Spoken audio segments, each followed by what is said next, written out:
Welcome to the Music News Blitz. Welcome to Artist Spotlight. I'm Liv. And I'm Maisie. And today we're going to be giving each of us some bad experiences from raves and festivals that our friends have told us. And we're going to get each of us' reaction to them because we've never heard these stories before. So I'm going to give you one which is actually really crazy. I didn't even know this happened because I don't think it got shown in the news very much, but my friend was there while it happened and it was very bad. So at Boardmasters, I think it was 2024, and so there was just like 3 things that happened. It was mental. So Sammy Vergy was headlining and the stage collapsed. I'm not sure if it was when he was playing, but the stage collapsed. Loads of speakers fell down onto people. People were like really badly injured to the point like people had broken bones and stuff. And that's only one thing that happened there. And then obviously at Boardmasters they have like a beach that you can go onto, don't they? Like during the festival. And I think it was during some Fender, someone literally got stabbed on the beach. And I don't know, like, I personally didn't see any of this in the news. I don't know if they tried to hide it or what. I mean, like, there was a few, like, news articles and stuff, but I'm not sure if they tried to hide that. And then, just to add on to that, like, this was all happened while my friend was there. There's obviously, like, you know, at, like, certain festivals, there's like, 5 different camps or however many different camps, and there's always this kind of, like, rivalry, and there's always, like, there's always a camp that you don't necessarily want to go to because it's a bit more rough than the others. And I'm pretty sure she was in this one. And there was like people just, there was literally people running over her tent with a wheelie bin. And they were all stealing the pegs all around the tent. There was people kicking it while they were inside the tent. And she just, it went a very safe experience. And that was her experience at Boardmasters in 2024, I think. That's insane. And I've heard stuff about the camping. I remember like it being in the news, people setting fire to tents and stuff. I think the whole idea of being camping at a festival, I don't think I could do it. Really? I love camping, but you have got to maybe do a little bit of research to know which are the best camps to stay in, because I've been to Leeds Festival twice. The first time we stayed in Yellow Camp, which wasn't that bad, but we did have people like robbing our chairs, robbing our shoes. We did eventually find them, but like people will just rob anything because they think it's a laugh. And then the year after when I went, we stayed in Eco Camp, which was closest to the arena as well, so it was better. They had better toilets.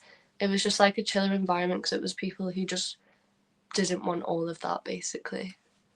So yeah, I like camping. It's just the idea of camping at a festival when everyone's drunk and everyone's being a bit silly. I don't know, like I'd just be scared of my stuff and the tent, and like even when you're sleeping in the tent, I'd be scared, to be fair. Yeah, I mean, I've camped at quite a lot of festivals now. I love it, and nothing really happens, but you will just get the odd person who thinks it's funny to rob your clothes. So yeah, and I think a lot of people that go to the festivals, I think it's a thing of like when people finish their GCSEs, they'd go to festivals, and then it's just it really depends on the festival that you go into, I think. Yeah, and kind of like demographic, like age demographic going. Yeah, definitely. Yeah. Right, are you ready for mine? Yeah. Okay. So one of my friends sent me this.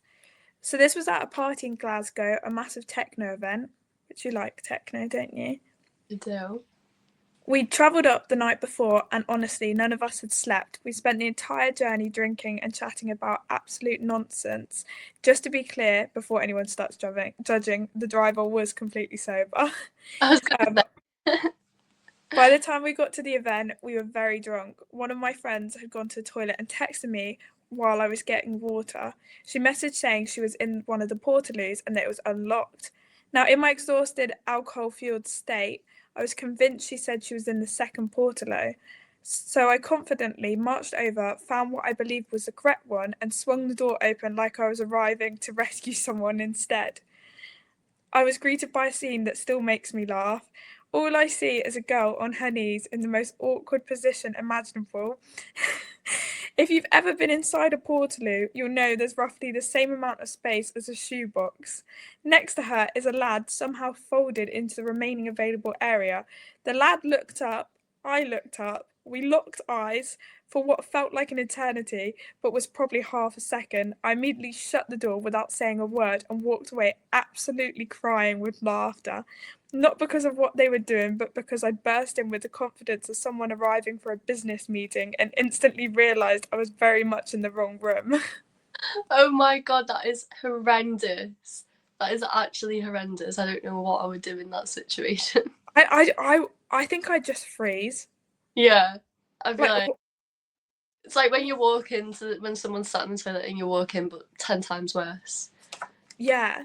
And I even find it awkward when you're in the toilet and someone's trying to like get into toilet and it's locked. Like I Yeah, can't being the other side of it and then opening it and just not supposed to be in that one. yeah. No, that's horrendous. That's I don't so. think it's I don't think it's even humbling. I think it's just I mean, humbling for them, not necessarily for. no. That's so bad.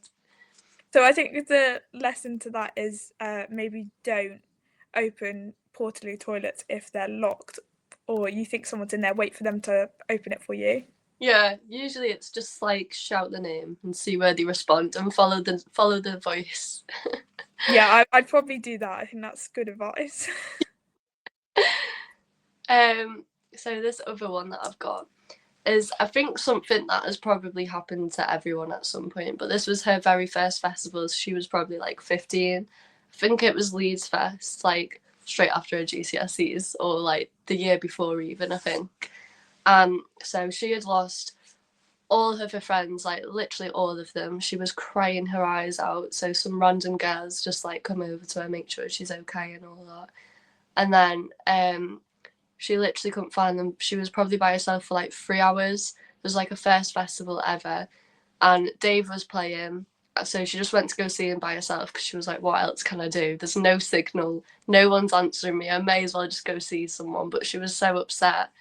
And then she ended up finding like one person, but there was a big group of them. And it was in like a day ticket. So they were all getting the coach home. Obviously the coach leaves at a specific time. And if you're not there, then you're not getting home, are you? So her and one of her friends just got on the coach, no idea where everyone else was or if they were going to make it home because there was no signal. So Oh my god. I know. I'd be so petrified. And the thing is, a lot of these festivals don't have any reception. Like every festival I've been to, there's no reception whatsoever. No, it's such a problem. Like it makes sense why there isn't because there's so many people there and everyone's trying to get signal. But it's, yeah, I think that has happened to everyone. I remember I went Glastonbury with my family when I was younger, and me and my sister like went off by ourselves, and then we couldn't find our parents for like so long. And I was like 15. I was literally crying my eyes out because Glastonbury is huge. Like it is massive. Like you can't just be like, oh, we'll meet here at this time, like you do at most festivals because it's so big and there's just so much going on. So I feel like that has happened to everyone because you don't get signal. When I was at a Victoria's Festival a couple of years ago, I was with my stepsister and a group of people that I didn't know very well. And one of the girls actually, like, we were right at the front. She passed out and she had to get carried over the barriers because it was like one of the hottest days of the year. It was so hot. I think she was just really dehydrated. She got took to the medical tent, but I didn't know where they'd gone or what had happened. I just like kind of saw her like getting lifted up. I didn't know if they like had to be taken off an ambulance or something. No reception whatsoever. And I was freaking out. And somehow, like an hour and a half later, they managed to find us and we had no contact. And I was with these like all of my stepsister's friends that I didn't know. And I was like, what do we do? Like we need to go find them. But we're like right at the front of the like the main stage, Yeah. like it's gonna take ages, like we're going to struggle to actually get out of the crowd, but luckily it sorted itself out. But that's the problem with having like no reception, especially nowadays, you know. Yeah, it's so bad. We need walkie talkies. Yeah, I might invest in walkie-talkies, but then you'd probably end up going on the line of the security. Does that happen? I don't know, but can you imagine if you just suddenly, they're like, oh yeah, so-and-so's coming out on stage now, and you're like, hello? Or I don't think it'd end well for the festival No, and you. know. Right, so my second story, I think you'll actually find this really interesting, right? Because you saw Azur. Is it Azur, the DJ? Isaiah. Azaya, that's it. Azaya. Right. So hear this. So my friend was at XXL Manchester in 2024. A girl who was my best friend at the time had a long-term boyfriend. Now, let's just say commitment wasn't exactly her strongest quality. She treated relationships more like free trials. At the time, she and her boyfriend lived next door to a techno DJ, Azur. What? What's his? Is it Azur? It is Azur. Yeah, she lived. Yeah, Azaya. He lived next door to him. Yeah, what? He very kindly sorted them both VIP tickets for the event. Unfortunately, he could only get 2 VIP passes, so the rest of us were down in general admissions. Everything seemed normal at first. Her boyfriend was loving life in VIP, probably thinking he'd hit the jackpot. Then she came down to dance with us. A few minutes later, she turns to me and says, "Come with me." Now, I assumed we were going to get drinks or find the toilets. No. She was on a mission. Apparently, several lads she'd been talking to were also at the event, and she decided this was the perfect opportunity to go and say hello. By say hello, I mean she proceeded to snog multiple different blokes around the venue, whilst her boyfriend was completely unaware, living his best life in VIP upstairs. And the most bizarre part was that she dragged me around like I was some sort of unwilling tour guide. Every 10 minutes she'd spot another lad and say, "Oh, there's another one." At that point, I felt less like a friend and more like a member of the event security documenting evidence. Safe to say, we're not friends anymore. Some friendships naturally drift apart. Ours sprinted. Oh my god. There's actually nothing worse than that type of person, though. I When know. it's just, you go out to have a good time and it's all about that.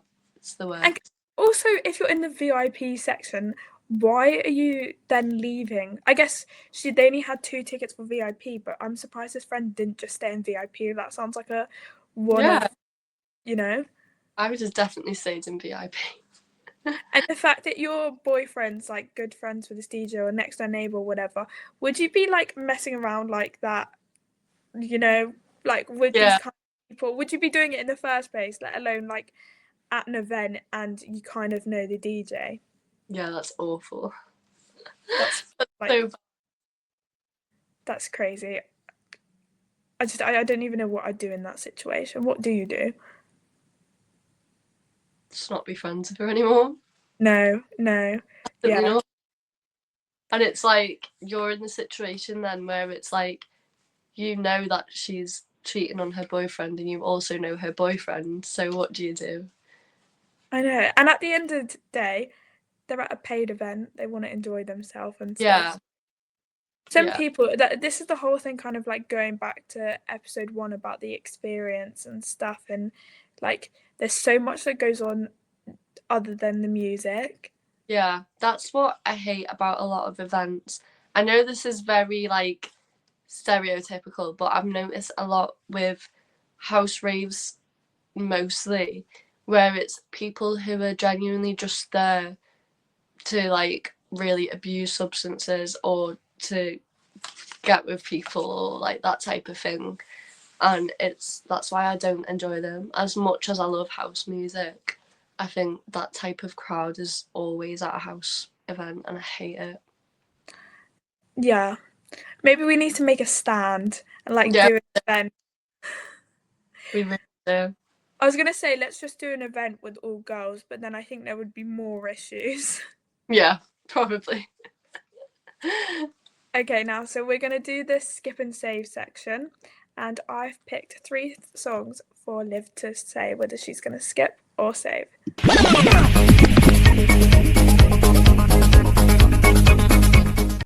Okay, so for the first song, we've got Animals by Martin Garrix, which I think is a throwback, and this is just a song that everyone knows. Yeah. I'm kind of in the middle with this because it is a throwback and it's like it kind of makes me laugh a little bit, but it isn't a song that I would willingly listen to necessarily. But I think it is quite funny and it's got some memories. So maybe keep. Yeah. Save. Maybe save, yeah. Okay. And now, the second one, Heads Will Roll by the Yeah Yeah Yeahs A track. The Till You Drop mentality and Off With Your Head Till You're Dead. It's like playing on grime and how like a literal interpretation of dancing yourself to exhaustion, which I think is kind of ironic given like the confession bit of this pod. Would you skip or save? I would save this one. I love this song like so much. I don't know if this is just me and I don't know why I think this, but it reminds me, I don't know if you watch Marvel or any of that, but it reminds me of Black Widow and I don't know why. I don't know why. I think it gives more the boys. Oh, I can't get into that. Oh, Liv, you're missing out. You're missing out. You need to watch I the boys. know. Come back to this song. Everyone's been telling me since the finale came out, I know. I don't, no spoilers. I haven't watched the last episode yet, so I need to get on that. Maybe you never knew, like, this song might play a surprise. Maybe. I love this song. I love this song so much. Definitely save. And then the last song, which I used to love, like play on repeat. I thought I was such like a hard girl when I was playing this song. Really, it's not, but I love this song. I Took a Pill in Ibiza by Mike Poisoner. The remix, though. I'm gonna pass. It's just something about it that I don't like. I don't know what it is. It's just like every time it comes on, I'm like, oh, I don't like it. Have you listened to Cooler Than Me by him? Potentially, but I don't know. Because he had that song and I Took a Pill in Ibiza. They were like the top two, like used to be played all the time. Now you don't really hear it because it's such an old song, but No, you never hear it anymore, do you? no. Maybe we need a new remix. That's what we need. Yeah, definitely. Maybe then I would get on board with it, but right now it's a no from me. Okay, I'm gonna sort out a modern remix and I'll get back to you, Liz. Get on your decks and then I'll maybe redecide. I'll be spinning some tracks and then we'll sort it out and I'll play it to you. Thank you guys so much for watching again and stay tuned for next week where we'll be coming out with another episode of the podcast.